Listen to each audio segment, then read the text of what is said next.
साक्ष्य चाहिए कि कर्ण श्रेष्ठ क्यों है। मैं तुम्हें सिद्ध करके दिखाता हूं,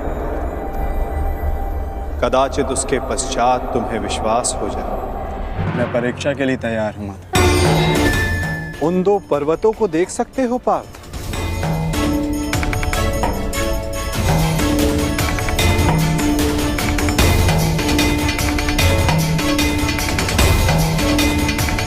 पर्वत? हाँ पार्थ, अब ये दोनों पर्वत स्वर्ण में परिवर्तित हो चुके हैं कि इन दोनों स्वर्ण पर्वतों पर तुम्हारा अधिकार है। और मैं ये चाहता हूं कि इन दोनों स्वर्ण पर्वतों को समान मात्रा में बांटकर इन ग्रामवासियों में दान कर दो। ग्रामवासियों,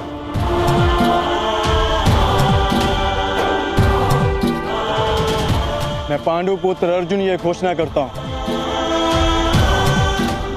ये दोनों स्वर्ण मेरु समान मात्रा में विभाजित करके आप सबको दान में दिए जाएंगे।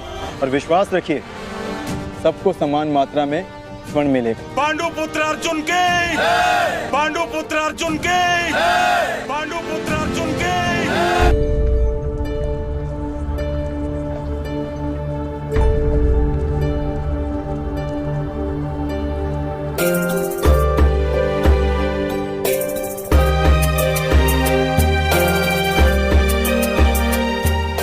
ये लोग तो पहले भी अपने भाग का स्वर्ण ले चुके हैं। रुक जाइए, थोड़ा विश्राम करते हैं।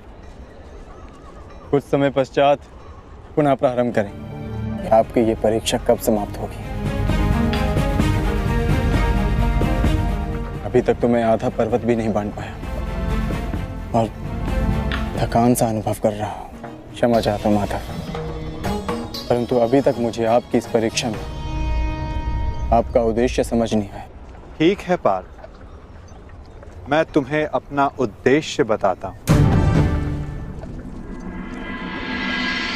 दिव्य दृष्टि से बाण शक्ति से जीते ये सारा रण।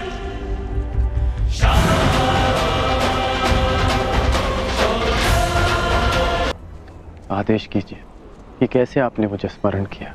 मित्र, एक महत्वपूर्ण कार्य के लिए तुम्हारी सहायता चाहिए मुझे, और मुझे पूर्ण विश्वास है कि तुम्हारे अतिरिक्त इस कार्य को और अधिक उत्कृष्टता से कोई नहीं कर सकता। वो दो स्वर्ण पर्वत देख सकते हो मित्र?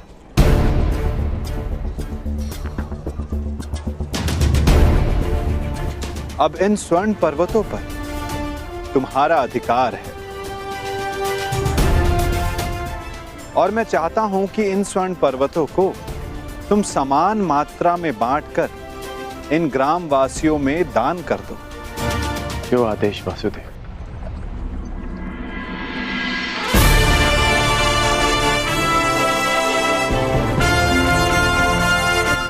मैं सभी ग्रामवासियों से निवेदन करता हूं कि ये दोनों स्वर्ण पर्वत अब आपके अधीन है। आप सब जाकर इस सारे स्वर्ण को आपस में समान भाग में बांट लें।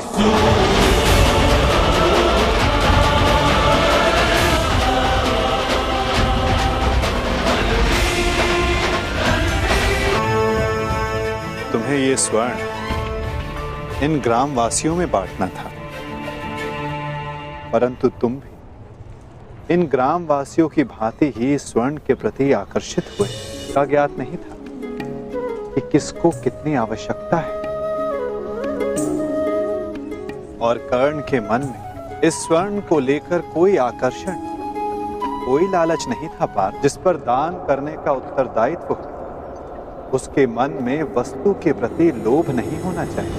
हमारे मन में ये इच्छा थी कि तुम्हारा न्याय पूर्वक ये स्वर्ण दान करने के लिए ये लोग तुम्हारी प्रशंसा करें, और कर्ण के मन में केवल कर्म करने की इच्छा थी पार्थ। एक समय था पार्थ कि तुम केवल चिड़िया की आंख को देखते थे, परंतु आज तुमने केवल चिड़िया की आंख को नहीं, पूरी चिड़िया को देखा।